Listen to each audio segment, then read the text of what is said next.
என்னன்னு தெரிஞ்சாலாவது சமாதானப்படுத்தலாம், மன்னிப்பு கேட்கலாம், காலில் விழலாம், கடைக்கு கூட்டு போகலாம். சண்டைக்கோழி மாதிரி சண்டை போட்டுட்டு இருக்கக்கூடிய கணவன் மனைவிகள் 2 பக்கம் வந்திருக்காங்க. இப்படியெல்லாம் ஒரு ஆள் சண்டை போடவே முடியாது. இந்த விஷயத்தில் நானே மிரண்டு போயிடுவேன். அப்படின்னு நீங்கள் நினைக்கிறத சொல்லி அந்த அவார்டை நீங்கள் கொடுக்கலாம். அதுக்கு பாராட்டு விழா. என்ன பண்ணுவாங்கன்னா, இப்ப நம்ம சண்டை போட்டிருக்கோம் அப்படின்னா அவங்க அம்மா அப்பா முன்னாடியும் அப்படியே அமைதியா பாவமா மூஞ்சி வச்சுக்குவாங்க. ஏய் உன்னை தெரியும்டா எனக்கு. என்னென்ன வேலைக்கு எப்படி முடிய டைப்பா மாத்துவேன்னு எனக்கு தெரியும். ஓ, அதாவது இருக்க எல்லாரும் ஐயோ இந்த பொண்ணு என்னமோ பண்ணி வச்சிருக்கு மாதிரி அப்படின்ற மாதிரி. அட பாவி. எங்க அம்மா என்கிட்ட நீ என்ன பண்ண பாவம், எப்ப பாரு கலகலன்னு இருந்த மனுஷன் இப்படியே எல்லாருமே எங்க பெரியப்பால இருந்து பெரியமால இருந்து என்கிட்ட இதான் கேட்பாங்க. அத்தனையும் பொய்யே.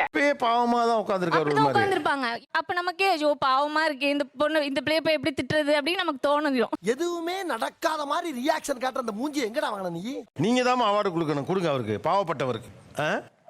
வாங்கிக்கோங்க. ஓ, அந்த பாவத்தோட கண்டினியூஷனா கொஞ்சம் ஓவரா தான் போய்கிட்டு இருக்க நீ. முகம் அப்படி வச்சாலாவது அப்படியே விட்டுட்டு போயிடலாம். சரி பாவம் பொழைச்சு போறான் அப்படின்ட்டு அது கண்டினியூவா வருது. நைட்டு வரும், அடுத்த நாள் காலையில 1 வாரம் அந்த மாதிரிலாம் போகுது. ஒரு சின்ன சண்டை லைட்டா போயிட்டே இருக்கும். அவங்க கிச்சன்ல இருந்து பேசிட்டே இருப்பாங்க, எனக்கு கேட்காது. பாவம் 2 காது சுத்தமா கேட்காது. எதுவா இருந்தாலும் இப்ப சொல்லு, பேசி முடிச்சிட்டு நீ உன் வேலையை செய், நான் என் வேலையை செய்யறேன்னு சொல்லிட்டு ஒரு 10 மினிட்ஸ் டைம் கொடுப்பேன். அந்த டைம் ஒண்ணுமே வாயில இருந்து அந்த வார்த்தையே வராது. இப்போ உட்கார்ந்ததுக்கு அப்புறம் மறுபடியும் ஏதோ சத்தம் கேட்கும். ஐயோ ஐயோ. அதாவது சண்டை இதுக்கு தானே தெரியாது, ஆனா அந்த சண்டை நடந்துகிட்டே இருக்கும். ஆமா, அது எதுக்குன்னு சொல்யூஷன் கொடுக்க முடியாது சார். தெரிஞ்சாதானே சார் சொல்லுங்க, கொடுக்கலாம். ரைட் தான். படாத பாடுபடுத்துறாளுங்க. இல்ல வீட்டுக்கு என் கூட தானே வரணும். நீங்க இப்ப என்ன பண்ணீங்கன்னு தெரியுமா இல்லையா? அப்படி ஒரு பாடி லாங்குவேஜ் ரியாக்ட் பண்ணல, அதனால பெருமையா அடிக்கிறேன். டைம் கொடுக்கறாரு சார். ரொம்ப பெருமையா இருக்கு.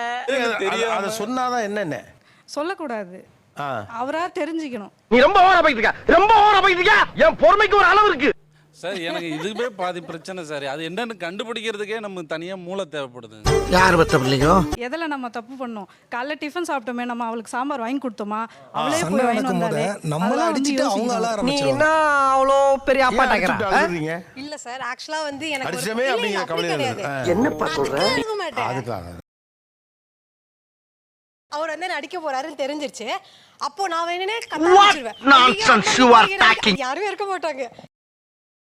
இப்படி ஊரை கூட்டிட்டு இவரு ஐயோ நான் இன்னும் கையா வைக்கல, இவ கத்துறா இல்லன்ட்டு அப்போ நான் 2 அடி எக்ஸ்ட்ரா அடிச்சிருவேன். பசங்க வந்து அப்பா நீ எப்ப பாரு இப்படிதான் இருப்பியா, அம்மா கிட்ட சண்டை போடுவியா, அம்மா சொல்றதை கேட்கவே மாட்டியா நீ அப்படின்னு அவங்களும் பசங்களும் அம்மா அவங்க அப்பாவை திட்டிட்டு அவங்க போயிடுவாங்க. அடிச்சுபடியா அழுகுறீங்க. அவங்க நம்ம பண்ண எனக்கு எதிரா தயார் பண்றியா? குழப்ப ஸ்டேஜ்லயே வச்சிருக்கணும். எங்க வீட்ல வீக்கெண்ட் ஆனா எப்பயாச்சும் திடீர்னு ஒரு சண்டை வரும். வீக்கெண்ட் ஆனா கறி எடுப்பாங்க கேள்விப்பட்டிருக்கேன். அதானே வீக்கெண்ட். அதுதான் சார் ரீசன் சொல்றேன் சார். உங்களுக்கு பயங்கரமான கோவம் வரும். பக்கத்துல எண்ணெய் எதுனா இருந்துச்சுன்னா வாஷிங் மிஷின் மேல இல்ல மொத்தத்துக்கு கீழே தள்ளிடுவாங்க.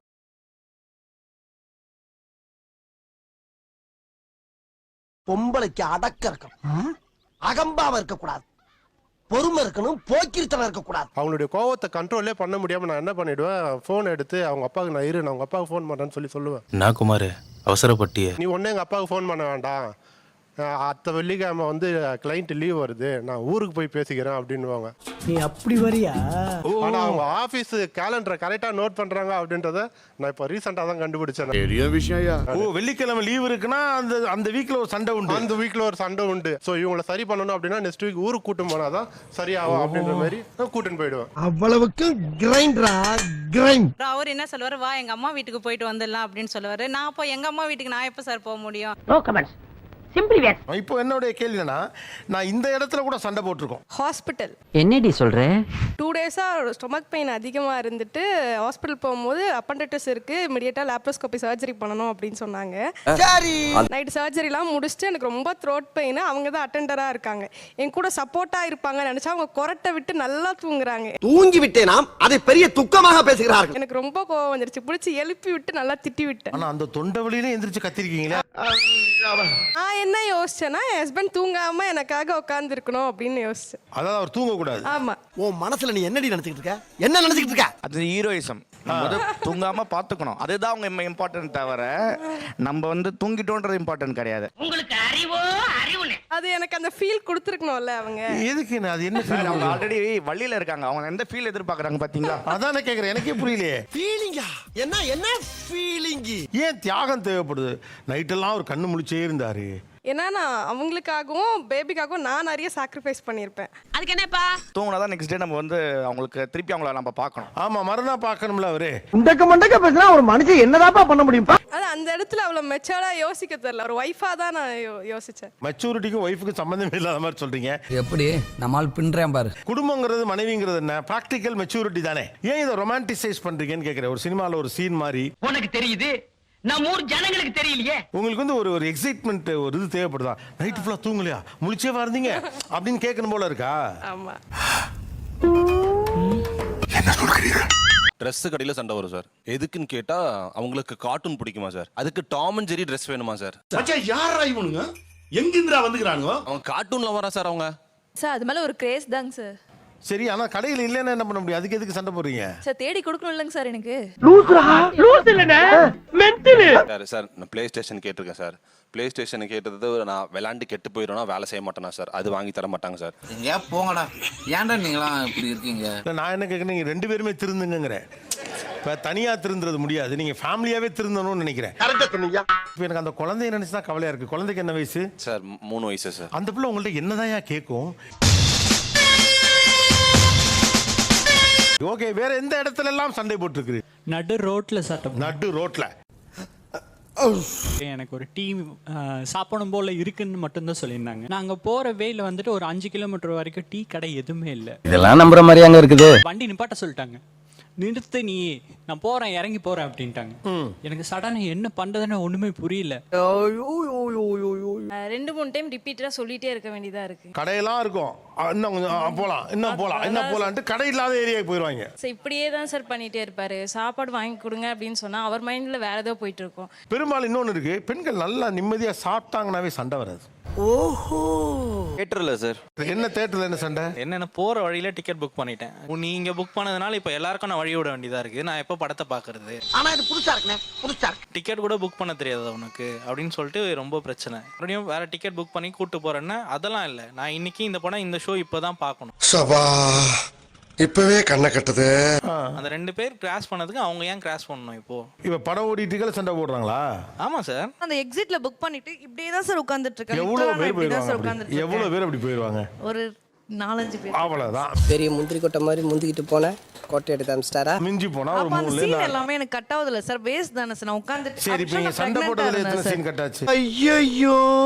அவர்கிட்ட சண்டை போடும்போது சீன் போனது பிரச்சனை இல்ல. அது பிரச்சனை இல்லைனா ஆக்சுவலா நான் தானே சண்டை போடுறேன். எனக்கு என்னமோ அந்த பையன் தெரிஞ்சுதான் அங்க போட்டாப்லன்னு. ஆமா சார், உண்மையா சார். ஏன் அப்படின்னா போற வழியில மட்டும்தான் காலை நீட்டி உட்கார முடியும். என்ன மனுஷன்? நீங்க சொல்லிருக்கலாமே, நீ கால் நீட்டுறதுக்கு சௌரியமா தாமா இங்க புக் பண்ண. நம்மள பேச விட மாட்டாங்க சார், அதுதான் சார் பிரச்சனையே. உன்னை கட்டி பிடிச்சி அள்ளணும் போல இருக்கு. நான் வரேனா? இப்போ நார்மலா நானே ஃபோன் பண்ணி சொன்னா கூட எங்க அம்மா ஃபர்ஸ்ட் நீ என்ன பண்ணணும்னு என்ன கேட்பாங்க. நானே அதான் கேட்பேன். ஆனா சண்டை போடும்பொழுது ஃபர்ஸ்ட் கையை தான் வாங்குவாரு, அடிக்க மாட்டாங்க.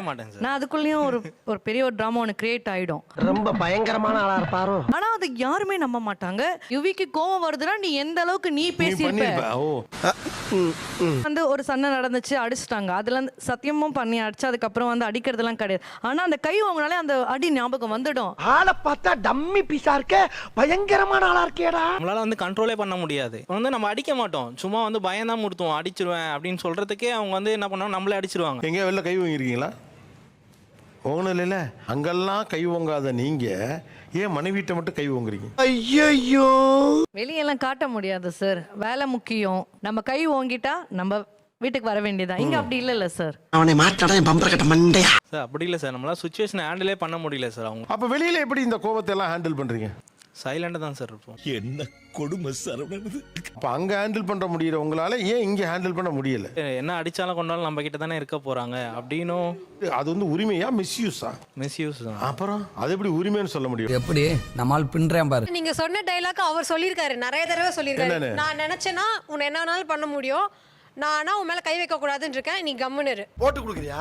பப்ளிக்லயோ இல்ல வேற எங்கேயோ இல்ல இவங்க ரிலேட்டிவ் சைட்லயே கூட வச்சுக்கோங்களேன், அங்கெல்லாம் நீ வந்து ஃபேமிலி வேணும் இதான் சொன்னா ஹர்ட் ஆயிடுவாங்கன்னு சொல்லி நீ உன்னையும் காம் டவுன் பண்ற என்னையும் காம் டவுன் பண்ற. ஏன்னா நான் வந்து போய் சண்டை நின்றுவேன். அங்கெல்லாம் வந்து இவர் கோவத்தை காட்டவே மாட்டாரு. இதுவே நம்ம பேசிட்டு இருக்கும் போது வீட்ல ஒரு கான்வர்சேஷன்ல நீ எப்படி அப்படி சொல்லுவ, நான் நினைச்சேன்னா இப்ப அவ்வளவுதான். வெளியில எல்லாம் அதை ஹேண்டில் பண்ற அளவுக்கு மெச்சூரிட்டியும் பக்குவமும் கோவத்தை அடக்கிக்கிற குணமும் உங்களுக்கு இருக்கு. தேங்க்யூ. எடுத்த உடனே நான் என்ன பண்ணுவேன்னு தெரியாது, அப்படின்னா என்னன்னா என்ன வேணாலும் பண்ணுவேன் உன்னை அப்படின்னு அர்த்தம். நீ ஃப்ரெண்ட் வேணும், ரிலேஷன்ஷிப் வேணும், ரிலேட்டிவ்ஸ் வேணும் நினைக்கிற போது என்ன மட்டும் நீ எப்படி வீக்கா நினைக்கிறேன்னு நான் கேட்கறேன். சார் அந்த கிராண்டட் தான், உரிமையா எடுத்துக்கிறது தான். உரிமை இல்ல, கிராண்டட் வேற உரிமை வேற. எந்த பால் போட்டாலும் கோல் போட்டுறானே. வார்த்தைகளால் காயப்படுத்துவது ஏன்? சார் அவங்கள திட்டினதுக்கு அப்புறமா தான் சார் எங்களுக்கு ஒரு நிம்மதியோ சந்தோஷம். மச்சான் யாரா இவனுங்க? சண்டையை முடிக்கிறதுக்காக தான் சார் அவர் சண்டையை first முடிக்கிறது. சொல்லிடுறாரு, அதோட அமைதியா போயிருவேனா நான் அவர் எக்ஸ்பெக்ட் பண்றாரு, நான் போக மாட்டேன். 1000 பேரை பார்த்துருக்கிறேன், ஆனா உன்ன மாதிரி ஒரு டுபா கூட நான் பார்த்ததே இல்ல. இந்த வார்த்தையை திருப்பி அவரை அடிச்சுட்டு அப்பாடா நிம்மதியா போய் தூங்குவேன், அவர் தூங்க மாட்டாரு. அட வெக்கம் கெட்டவங்களா? கணவன் மனைவிக்குள்ள சண்டை வருது, எங்களுக்கு சண்டை போட்டுக்கிட்டே இருக்கோம், என்ன காரணம்? பல சமயம் காரணத்தை கண்டுபிடிக்கிறதுக்காகவே சண்டை நடக்கும் சார். என்னன்னு தெரிஞ்சாலாவது சமாதானப்படுத்தலாம், மன்னிப்பு கேட்கலாம், காலில் விழலாம், கடைக்கு கூட்டு போகலாம். ஒரு வாரம் கழிச்சு தெரியும்போது தெரியும் அது ரொம்ப சின்ன விஷயமா இருக்கும். அது நமக்கு மட்டும் ஏன் இப்படி எல்லாம் நடக்கிறது? அது ஏண்டி முன்னாடியே சொல்ல, ஏன் இப்படி பண்ணுறீங்க தான் இருக்கும். ஆனால் அந்த டார்ச்சர் பண்ணுற நேரம்லாம் பொண்டாட்டி நினச்சிட்டே இருக்கும்ல, அது ஒரு சுகம்தான்னு வச்சுக்கோங்களேன். அம்புட்ட ஆசை. புருஷன் எவ்வளோ தூரம் கேர் பண்ணுறான்னு இப்போ செக் பண்ணுறதுக்கான ஒரு தர்மாமீட்டர்னு வச்சுக்கோங்களேன். பலமுறை டெஸ்ட் செய்யப்பட்டிருப்பீங்க போல் இருக்க. நக்கல்யா அவனுக்கு. குடும்ப தலைவனாக இருக்கிறது தான் சார் மிகப்பெரிய சாதனை. நம்ம காட்டுற கேர் வந்து எக்ஸ்பைரி டேட்டோட வருதுன்னு நினைக்கிறேன் அவங்கள பொறுத்த வரைக்கும். அந்த கேர் ஒரு வாரத்தில் அது எக்ஸ்பைரி ஆகிடும், திரும்பி டெஸ்ட் வந்துடும் சார். உண்மையை சொல்றவங்க தெய்வத்துக்கு சமம் சொல்லுவாங்க. ஆணுக்கும் பெண்ணுக்கும் ரெஸ்பான்சிபிலிட்டி இருக்குது தான், இல்லைன்னு சொல்லலை. நான் ஆண்கள் சைடாக பேசலை, ஆனால் வந்து கொஞ்சம் பொறுப்பு கூடுதலாகிடும். நான் ஏதாவது ஆனா கூட எனக்கு அப்புறம் என் பொண்டாட்டி பிள்ளைங்க எப்படி பிழைப்பாங்கன்னு ஒன்று இருக்கு இல்லையா, அந்த ஒரு பயமும் இதுவும் கொஞ்சம் அதிகமாகிடும் ஆண்களுக்கு. நான் நம்மளை நம்பி ஒரு பொண்ணு வந்ததுக்கப்புறம் வந்து 4 பேர் நல்லா மிதிச்சா கூட பரவாயில்ல, வீட்டில் பொண்டாடி இருக்குது புள்ள இருக்குன்னு வாங்கிக்கலான்னு தோணும். அப்போ அது முன்னால மாதிரி இருக்க முடியாது, கல்யாணத்துக்கு முன்னால் இருந்த மாதிரி இருக்க முடியாது. உண்மை அதுதான், காலப்போக்கில் அது நடக்கும். அது அவங்களுக்கு வரதும் நியாயம் தான். சண்டைக்கு அப்புறம் பொண்டாட்டி வந்து உருன்னு இருக்கிற மூஞ்சி ஓரத்தில் கொஞ்சம் சிரிப்பாங்கல்ல, அதுக்கு பார்க்கறது தான் சார். அவ்வளோதான், ஒரு சாமானியனுக்கு அதான் முதல் சக்ஸஸ்.